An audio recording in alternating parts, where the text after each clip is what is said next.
April, and apparently the European-wide interweb of Swift nuts were emailing and tweeting a flurry of sightings across southern and central Europe. The birds were on their way, and I needed to get my act together pretty quick.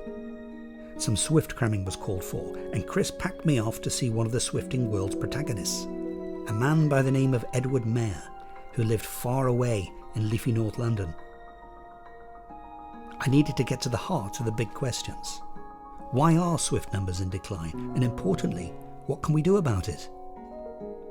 Edward is a man with a boundless passion for swifts and has dedicated his retirement to their conservation. He lives, sleeps, and I imagine dreams of swifts. He even wears them. In the 19th century, probably about 10% of the building stock could house swifts. That has shrunk down to, after the Second World War, to I think about 1.5%. New buildings could house swifts, and after the millennium it's probably nil now. Got it. Chris had probably told me, but there are only so many birdie factoids as swift duns can assimilate in one sitting. Architecture's a big thing for me, but I'd never given a passing thought to just how bird-unfriendly modern buildings are. But surely, out in the sticks things weren't too bad. A lot of English villages you'll find that the swifts are only in the church, because every other house has been modernised and sealed. It's enshrined in law now. Since the Second World War, the building regulations said basically that all apertures and holes in houses had to be grilled against birds getting in.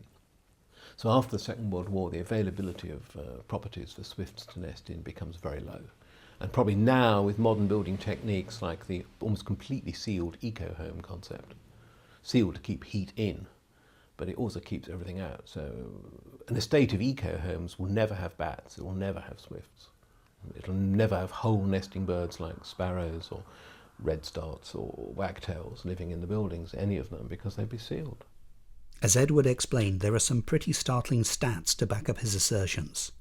The British Trust for Ornithology has recorded a decline of 30% in the number of swifts in our skies over the past 12 years, and as much as 40% in some areas such as the southeast. It's simple. There's a swift housing crisis, and it's turning critical. And we think that within maybe 30 years or so, unless thorough remedial action is taken, swifts will be reduced to relic populations in more or less historic buildings. Old castles and stately homes will have their swifts, and they'll probably love them and look after them, and people will take special coach parties to go and see them. But as for suburbia and city centres, they will have been effectively wiped out.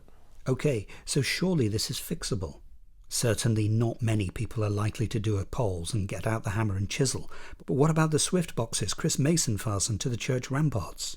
It is, at the design stage of the building, very easy to insert swift nest bricks, various commercially available nest places which can be incorporated pretty seamlessly in the building.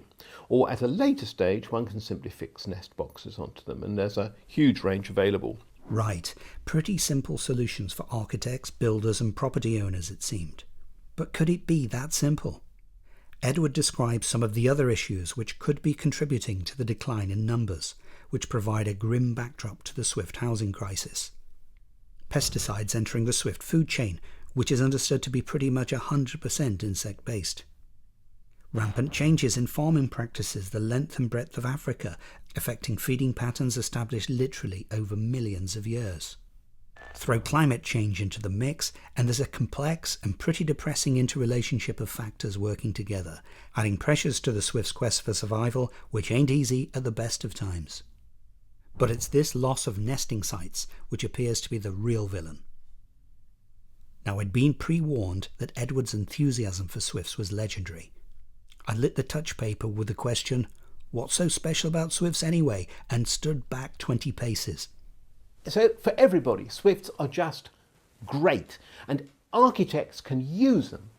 They can use them like they use planting, like they use landscape gardening. They can use swifts to, better still, animate a space, bring life to it, have a sort of movement going round those concrete blocks. It's just great. And then swifts are just gorgeous creatures in themselves. They are the most unusual birds, the most unique birds. They've been around for 49 million years. There's a fossil swift that was found in what was a hot tropical sea in what is now the Rhineland. This was hot steaming marshes, and at some time a swift fell into it and was encased in mud, and then a few years ago, about 15 years ago, it was dug out, and there is a swift pressed in the mud from 49 million years ago. We haven't got the right to wipe out things that have been around for 49 million years. We should be ashamed of ourselves of even letting it happen.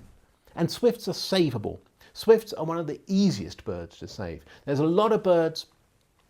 House martins are in decline. Well, it's very, very hard to work out why. It's very, very hard to sort it.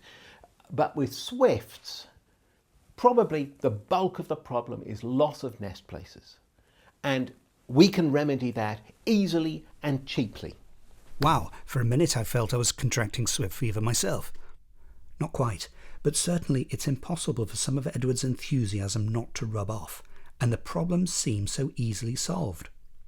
Fix up a nesting box, build with a few swift nesting bricks, or, if fully afflicted, knock a few holes in the wall and play a swift CD. I headed off home with a sense of purpose and optimism. But 15 minutes on the commuter route and I got a sinking feeling. Were the two Christophers and Edward living in some swift variant of cloud cuckoo land? Most of these commuters seemed more like me prior to my short-lived conversion.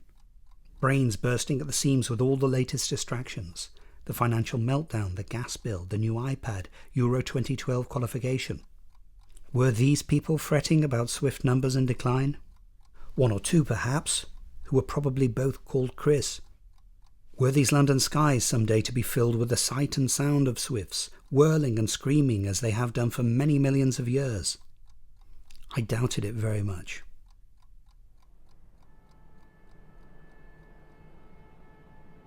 I arrived back at my own little nesting box at Tad Glum. But so far for me, it was all pretty theoretical. It was nearly May, and I'd not seen a single swift other than one I reported to Chris that turned out to be a swallow or possibly a sand martin. The swift season was upon us. Nature was doing her seasonal thing, and it was time to find a place where I might experience firsthand what all the fuss was about.